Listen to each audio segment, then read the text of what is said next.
美国专家称，俄乌战争结束后，北约仍将保持分裂状态。观众朋友、网友朋友，大家好，我是费先少。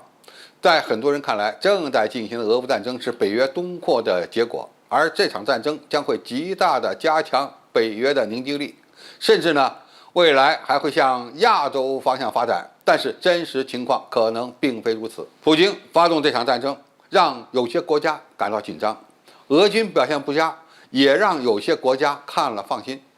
而北约可能还是那个分裂的北约。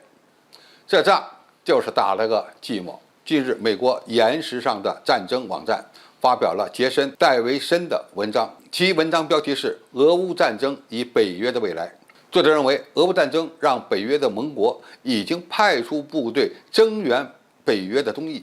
一些盟国也宣布要大幅度增加国防开支。然而，有证据表明，当俄乌战争消退时，它将给北约国家留下许多相同的旧挑战。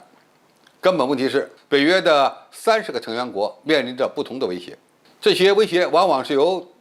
地理环境造成的，并随着时间的推移保持相对稳定。作者指出，俄罗斯无法让北约国家呢更团结，北约也可能没有意愿去威胁俄罗斯。在乌克兰恢复和平之后呢，北约仍将处于分裂状态，东欧盟国将理所当然地执迷于俄罗斯的威胁，并推动北约只关心俄罗斯。波兰领导人指责其他北约成员国对俄罗斯过于天真，并要求该联盟专注于领土防御，要求在东部成员国的领土上进行大规模的永久部署。而法国、德国、意大利和其他北约成员国更关注恐怖主义的威胁。这些国家还面临着穆斯林移民所带来的社会问题。事实上，有理由继续假设，法国公民死于恐怖袭击的可能性要远远高于俄罗斯导弹。德国和意大利把国防预算增加到 GDP 的2%，但是并不等于有意愿去对抗俄罗斯。美国对中国的关注将持续下去。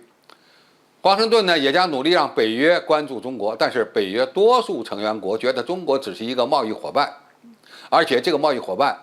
的地理位置相当遥远。俄乌战争爆发后，美国官员几乎没有争论中国对美国利益的威胁远远大于俄罗斯，而俄乌战争结束后，美国很可能会继续将其战略重点重新定位到中亚。美国的政策制定者将会敦促他们的北约盟国更多的关注中国，而此时此刻，欧洲成员国已经对俄罗斯的关注程度存在分歧了，而美国的话恐怕没有几个国家会愿意听。此外，法国将乌克兰战争作为一个机会，更加努力地推动欧盟的战略自主，这可能会挑战北约的核心目标。美国人可能会发现，以欧盟的分工安排呢很有吸引力，欧洲国家可以专注于他们的国防以防备俄罗斯，而美国呢可以专注于来自中国的威胁。但这更有可能在欧洲产生更深层次的分裂，因为东部成员国会继续要求美国致力于其防务，以此作为对冲法德领导的欧洲自治风险的一种方式。也就是说，东欧的小国更希望美军保持在欧洲的军事存在，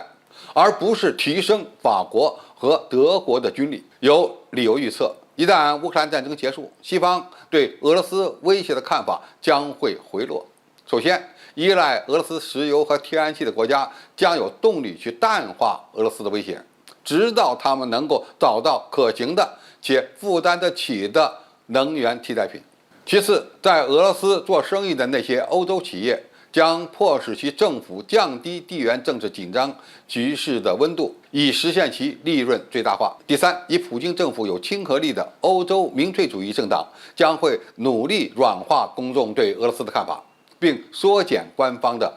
威胁评估。比如，法国的勒庞要是赢得法国总统选举，那么法国对俄罗斯威胁的评估就会逆转。最后，德国和意大利等国呢也会淡化俄罗斯的任何威胁评估，